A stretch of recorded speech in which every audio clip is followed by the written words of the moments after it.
एक बैरिस्टर 1947 में आए थे, जिसकी वजह से कौम को परेशानी हुई, मुल्क का नहीं कौम का बंटवारा हुआ। एक बैरिस्टर आज आए हुए हैं, आज फिर कौम का बंटवारा हो रहा, फिर क्रिमिनल फोर्सेस बिहार की तरह सिर उठा के खड़ी हो जाती हैं। अगर बंटवारा नहीं होगा तो पश्चिम बंगाल जैसे हालात होंगे। तो मैं देवबंद जैसी छोटी जगह का एक आदमी, पूर्व विधायक, मेरे पे 54 मुकदमे हैं, आदम साहब पे 100 मुकदमे हैं, असदुद्दीन ओवैसी पे एक भी मुकदमा नहीं है, असदुद्दीन पे एक भी मुकदमा नहीं और हमारे पे 54 मुकदमे, आदम साहब पे बकरी से लेकर अंडा चोरी तक के मुकदमे। असदुद्दीन ओवैसी जिस तरीके की बात करते हैं, आप बताओ कि योगी की बात में और असदुद्दीन ओवैसी की बात में क्या फ़र्क है? आपकी पार्टी का नाम all India Muslim Ittehadul Muslimeen है, तो आप डेमोक्रेटिक, आप सेकुलर कहाँ से हो गए? आप मुसलमानों की इत्तेहाद की बात कर रहे हैं और उत्तर प्रदेश जैसे या हिंदुस्तान जैसे मुल्क के अंदर कर रहा है जहाँ से आपकी आबादी 17% है, तो मुसलमानों का इत्तेहाद करके आप क्या इस सेकुलर पार्ट से अलग नहीं हो जाने के? आज तक हिंदुस्तान के हिंदुओं ने भी हिंदू महासभा की एक से ज़्यादा सीट नहीं आने दी और आप बेफिक्र हैं एक दो से ज़्यादा मुस्लिम इत्तेहादुल मुस्लिमीन की भी नहीं आने देने के हिंदुस्तान के लोग। यूपी में उन्होंने 100 सीट लड़ाने की बात। मोहतरम नाज़रीन इकराम, आमना सामना मीडिया और शहाब टीवी में आपका इस्तकबाल है। इस वक्त हम मौजूद हैं देवबंद में। देवबंद के विधायक माविया अली जी हमारे साथ हैं। आइए हम उनसे बात करते हैं कि मौजूदा हालात में यूपी की सियासत पर वो कितनी गहरी नज़र रखते हैं, ये आप यकीनन उनको सुनने के बाद में आपको अंदाज़ा हो जाएगा। माविया अली जी, आपका आमना सामना मीडिया और शहाब टीवी में इस्तकबाल। शुक्रिया।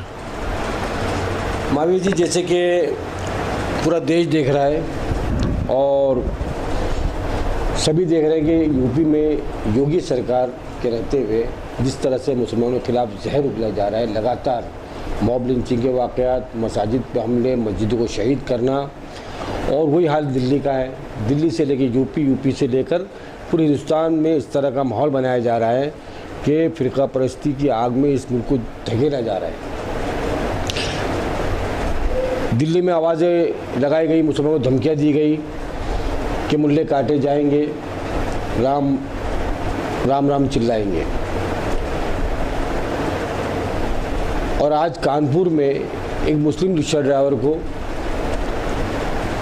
पीटा जाता है, उससे ज़बरदस्ती राम के नाम के नारे लगवाने की बात की जाती है, उसको मारा जाता है, उसमें बहुत सख्तियाँ की जाती है और उसकी बच्ची, मासूम बच्ची उससे लिपट लिपट के रो रही है और वो उनसे गिड़ा रहा है कि भाई मुझे छोड़ दो, लेकिन उसके बावजूद ये फ़िरका परस्त अपनी हरकतों से बाज नहीं आ रहे।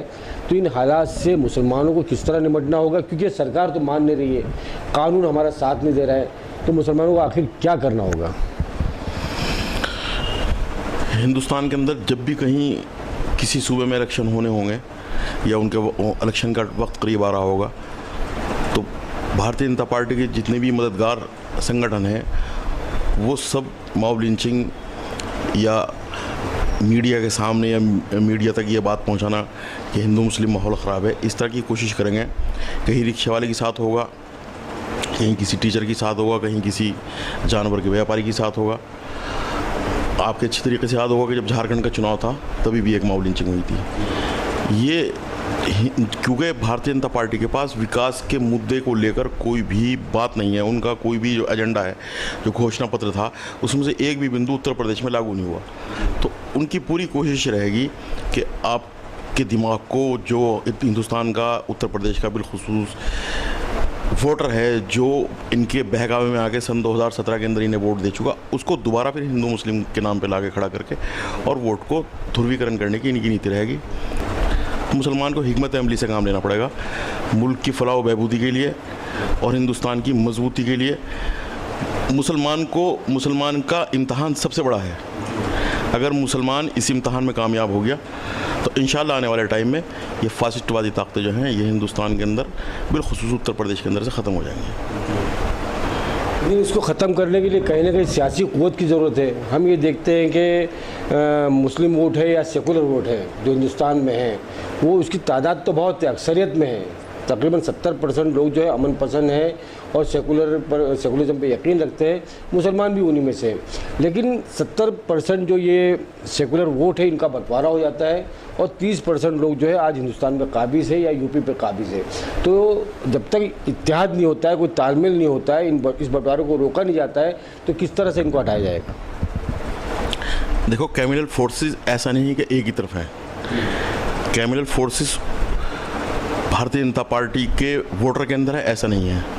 कम्युनल फोर्सेस जो है वो मुस्लिम वोटों को भी रुझाने की कोशिश करती हैं। बहुत सारे लोग अभी आगे खड़े होंगे आपके अंदर। बिहार की हुकूमत किस वजह से नहीं बन सकी, जितने जैसे भी की, क्यों एक सेकुलर हुकूमत नहीं बन सकी? तब एक मुस्लिम कैमिनल आगे खड़ा हो गया था। तो कैमिनल जो हैं, जो भी लोग कैमिनल हैं उनकी वजह से मुल्क के अंदर दिक्कत है, वो चाहे मुस्लिम हो चाहे हिंदू हो। जब तक आप लोग उनकी तरफ को देखना बंद नहीं करने के, जो कैमिनल फोर्सेस हैं उनकी बात को सुनना बंद नहीं करने के, उनको अवॉइड नहीं करने के, तो तब तक पश्चिम बंगाल जैसे हालात आप दोहरा नहीं सकते। आपको चाहे हिंदू इंतहा पसंद हो, चाहे मुस्लिम इंतहा पसंद हो, इन सबको इग्नोर करना पड़ेगा, अवॉइड करना पड़ेगा, तभी पश्चिम बंगाल जैसे हालात उत्तर प्रदेश में या पूरे देश में ला सकते हैं। सवालों में क्या कम्युनल फोर्स है? आप एक बात बताओ, मैं देवबंद जैसी छोटी जगह का एक आदमी, पूर्व विधायक, मेरे पे 54 मुकदमे हैं, आदम साहब पे 100 मुकदमे हैं, असदुद्दीन ओवैसी पे एक भी मुकदमा नहीं है। असदुद्दीन पे एक भी मुकदमा नहीं और हमारे पे 54 मुकदमे हैं। आदम साहब पे बकरी से लेकर अंडे चोरी तक के मुकदमे। तो अलाउद्दीन का चिराग जो है घिस के कहाँ से जिन तैयार करा जाए हिंदू भाइयों को दिखाने के लिए कि देखो ये भाई आ रहे हैं, इनसे बचो और भारतीय जनता पार्टी को वोट दे दो। एक बैरिस्टर 1947 में आए थे, जिसकी वजह से कौम को परेशानी हुई, मुल्क का नहीं कौम का बंटवारा हुआ। एक बैरिस्टर आज आए हुए हैं, आज फिर कौम का बंटवारा हो रहा, फिर कैमिनल फोर्सेस बिहार की तरह सिर उठा के खड़ी हो जाती हैं। अगर बंटवारा नहीं होगा तो पश्चिम बंगाल जैसे हालात होंगे। ये मुसलमानों को भी सोचना चाहिए, सोचना पड़ेगा। असदुद्दीन ओवैसी साहब के मानने वाले तो ये कहते हैं कि मुसलमान पे जुल्म हो रहा है, नाइंसाफ़ी हो रही है। असदुद्दीन ओवैसी बहुत बेबाकी के साथ में पार्लियामेंट से लेकर सड़क तक जो है आवाज़ उठाते हैं। असदुद्दीन ओवैसी साहब पार्लियामेंट में आवाज़ के आप हैदराबाद के सांसद रहते हुए या तेलंगाना के अंदर अपनी विधायकों के साथ रहते हुए नहीं उठा सकते। ये बात ज़रूरी है कि अगर हमें दिखाई दे रहा हो कि वोट का बंटवारा होगा, वोट का डाइवर्जन होगा, वोट का डिवाइडेशन होगा, फिर भी आप जाके पश्चिम बंगाल के अंदर या बिहार के अंदर या उत्तर प्रदेश के अंदर अपनी बात करेंगे, अपनी अलगाववादी बातों को रखेंगे, तो फिर किस तरह चलेगा बताओ आप? जो बात भारतीय जनता पार्टी कर रही है वही आप भी करेंगे तो किस तरह चलेगा? कभी ये थोड़ी कहा कि भाई आप जो है किसी हिंदू को मार दें या काट दें या किसी हिंदू पे जुल्म करें ना। मॉब लिंचिंग के लिए मैंने उनसे सवाल किया था कि आपकी आइडियोलॉजी क्या है? आरएसएस की आइडियोलॉजी है, गांधी जी की है? तो बोले नहीं, मेरी आइडियोलॉजी आरएसएस की है ही नहीं। मैं किसी को कैसे थप्पड़ मार सकता हूँ या कैसे किसी को इजाज़त दे सकता हूँ? और मैं तो जुल्म के खिलाफ जो मुसलमानों के साथ में नाइंसाफ़ी मुसलसल होती आई है, ख़ासतौर से कांग्रेस का भी उन्होंने जिक्र किया कि कांग्रेस के दौर में कभी मुसलमानों के साथ में इंसाफ हुआ ही नहीं। वो तो ये बात कहते हैं। आप ये बताओ, मोदी जी कहते हैं कि काट दो मुसलमानों को, अमित शाह कहते हैं मुसलमानों को काट दो, ये तो कोई भी नहीं कहता। ये कौन कहता है कि मुसलमानों को काट दो? आम मुसलमानों ने असदुद्दीन ओवैसी के किसी इस तरह के बयान पर अमल कहाँ किया? असदुद्दीन ओवैसी जिस तरीके की बात करते हैं, आप बताओ कि योगी की बात में असदुद्दीन ओवैसी की बात में क्या फ़र्क है? आपकी पार्टी का नाम all India Muslim Ittehadul Muslimeen है, तो आप डेमोक्रेटिक, आप सेकुलर कहाँ से हो गए? आप मुसलमानों की इत्तेहाद की बात कर रहे हैं और उत्तर प्रदेश जैसे या हिंदुस्तान जैसे मुल्क के अंदर कर रहा है जहाँ से आपकी आबादी 17% है, तो मुसलमानों का इत्तेहाद करके आप क्या इस सेकुलर पार्ट से अलग नहीं हो जाने के? आप पूरे मुल्क के इत्तेहाद की बात करो। जब आपकी पार्टी का नाम ही, आप बताओ, सेकुलर नाम है ये, ऑल इंडिया मुस्लिम इत्तेहादुल मुस्लिम, ये सेकुलर नाम है? नहीं, जिस तरह सरकारों को अपनी पार्टी बनाने का हक है तो मुसलमानों को भी तो हक है। तो हिंदू महासभा को भी हिंदुस्तान के अंदर सरकार बनाने का हक है। हिंदू महासभा क्यों नहीं बना सकती? फिर उससे हमें क्या एलर्जी है? हिंदू महासभा आरएसएस की सरकार तो है ना। आज तक हिंदुस्तान के हिंदुओं ने भी हिंदू महासभा की एक से ज़्यादा सीट नहीं आने दी, और आप बेफिक्र हैं 1-2 से ज़्यादा मुस्लिम इत्तेहादुल मुस्लिमीन की भी नहीं आने देने के हिंदुस्तान के लोग। यूपी में उन्होंने 100 सीट लड़ाने की बात की है, तो क्या मुसलमान उनको घास नहीं डालेंगे? उत्तर प्रदेश का मुसलमान पश्चिम बंगाल की तरह बहुत अक्लमंद मुसलमान है। आप देखना सन 2022 के अंदर रिजल्ट आपके सामने होंगे। उत्तर प्रदेश के अंदर असदुद्दीन ओवैसी जी को लाने का काम जो भारतीय जनता पार्टी कर रही है, उनका मकसद सिर्फ हिंदू भाइयों को डराना है। असदुद्दीन ओवैसी की शक्ल को दिखा के, अलाउद्दीन के चिराग को रगड़ के और एक जिन्नी उसमें से निकाल के उनको डराना है। हिंदुस्तान का हिंदू भाई भी और मुसलमान भाई भी उत्तर प्रदेश का समझ चुका कि इनके पास सिर्फ हिंदू मुसलमान को लड़ाने के अलावा कोई काम नहीं है। वो कहीं असदुद्दीन को खड़ा कर देंगे, कहीं दूसरी कैमरल पॉलिसी ले आएंगे। इसलिए हिंदुस्तान का, यूपी का मुसलमान एकजा है। विकास के नाम पे वोट पड़ेगा, पढ़ाई के नाम पे वोट पड़ेगा, स्वास्थ्य के नाम पे वोट पड़ेगा। यहाँ से लड़ाई दंगों के नाम पे वोट नहीं पड़ने वाला है। महावीर जी, आप जिस तरह से कांग्रेस के विधायक थे, उसके बाद में कांग्रेस पार्टी को आपने छोड़ दिया, तो समाजवादी पार्टी में आप किस लिए आए? क्या आपको लगा कि समाजवादी पार्टी में मैं अच्छा रह कर के यहाँ काम कर सकता हूँ?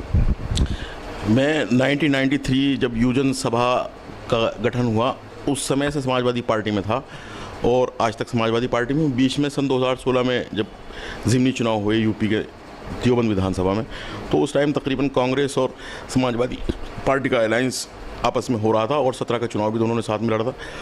उस समय मैं 7-8 महीने के लिए कांग्रेस से विधायक चुना गया था। वो वजह क्या थी? वो क्योंकि लोकल के हालात थे, एक ही सीट पे इलेक्शन होना था और इस तरह के मतलब देवबंद विधानसभा के माहौल बना के भाई चुनावों का लड़ना ज़रूरी है। और कुछ सतही पे, देवबंद की सतह पे जो था, इस तरह की ज़रूरत महसूस की जाती थी। सियासी हालात कुछ इस तरह के हो गए थे। जी हाँ, आपने आजम खान साहब की बात की। आजम खान साहब को जिस तरह से निशाना बनाया गया है और आजम खान साहब पर बेशुमार मुकदमे दायर कर दिए गए। जौहर यूनिवर्सिटी उन्होंने जो बनाई वो भी फ़िरका परस्तों के निशाने पे है, बीजेपी के निशाने पर है। लेकिन आजम खान की जितनी मदद समाजवादी पार्टी के मुखिया मुलायम सिंह जी, अखिलेश यादव करनी चाहिए थी, कहीं किसी ने नहीं किया। ना उनके लिए हिमायत में कोई आंदोलन किया गया जिस तरह से होना चाहिए था।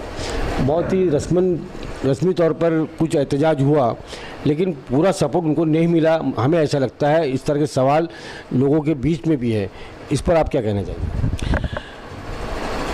All India Muslim Ittehadul Muslimeen Uttar Pradesh के अंदर आने का रास्ता आज़म साहब के ज़रिए ढूंढ रही।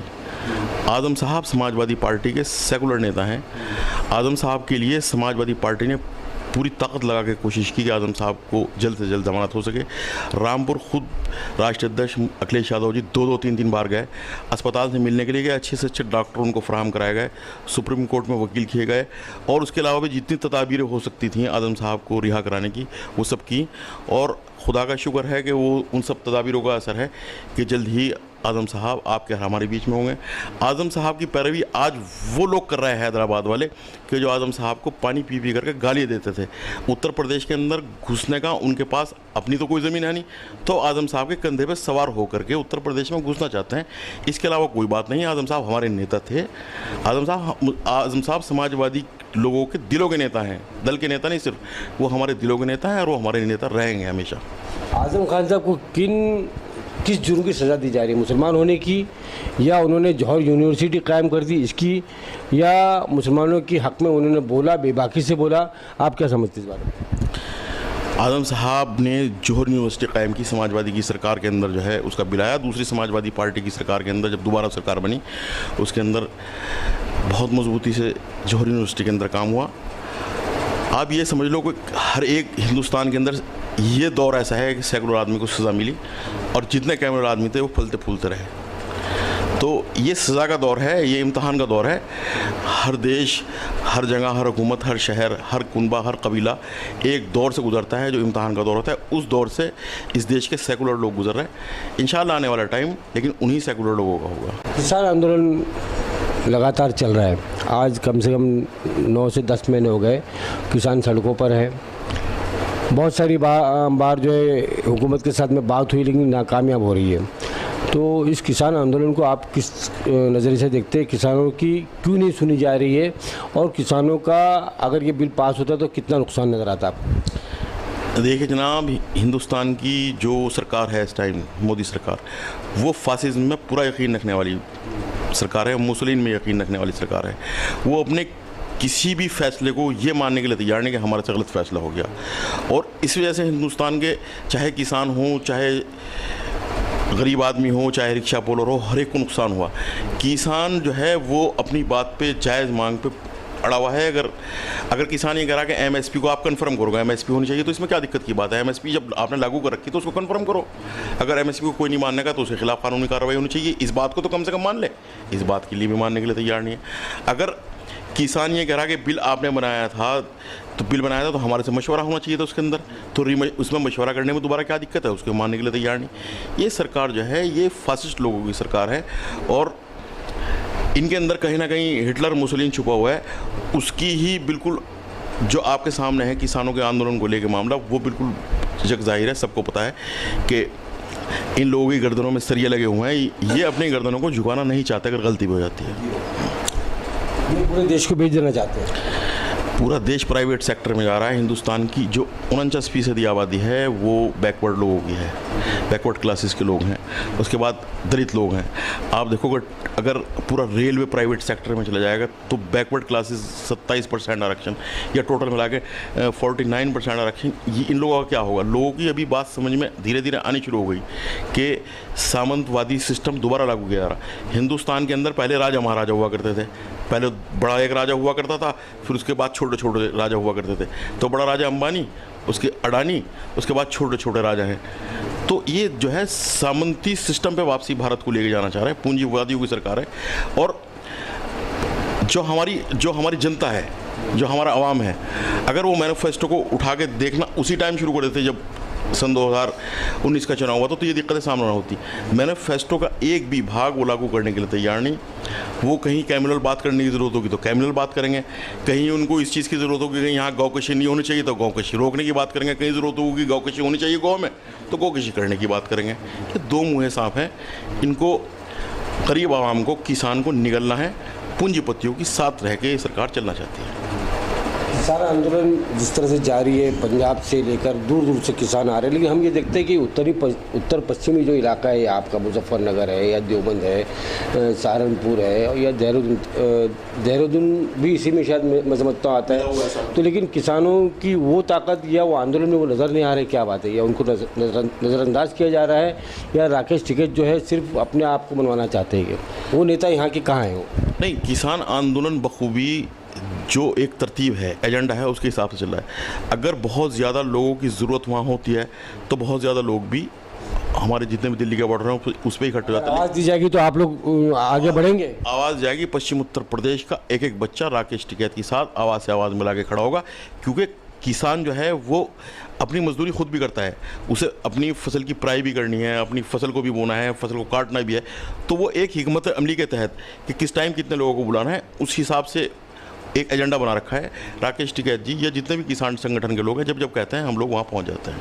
मावे अली जी, मैं फिर उस मुद्दे पर आता हूँ कि मॉब लिंचिंग के वाक़यात हो रहे, सब कुछ हो रहे, लेकिन समाजवादी पार्टी के कार्यकर्ता कभी मॉब लिंचिंग के खिलाफ या आप लोग नज़र नहीं आए कि आप लोगों ने कोई एहतजाज किया हो, आंदोलन किया हो? क्या वजह इसकी? मॉब लिंचिंग के खिलाफ हम लोग सदन में भी बोले और सड़कों पे भी रहे, देवबंद के अंदर सड़कों पे भी रहे, समाजवादी पार्टी के लोग और जगहों पे भी सड़कों पे भी रहे। बस मुसलमान को एक बात बहुत ज़्यादा ज़रूर सोचने की है कि हिंदुस्तान के अंदर सेकुलरिज्म कायम हो, सेकुलरिज्म कायम रहे। इसके लिए सबसे ज़्यादा अगर किसी को ज़रूरत है तो हिंदुस्तान की माइनॉरिटी को है, मुसलमान को है। उसको किस तरीके से बचाया जा सकता है, उनको उनके नबी ने रास्ता बता रखा कि किस तरीके से किस काम को किस तरह करना है। आज का दिन हिकमत अमली का दिन है।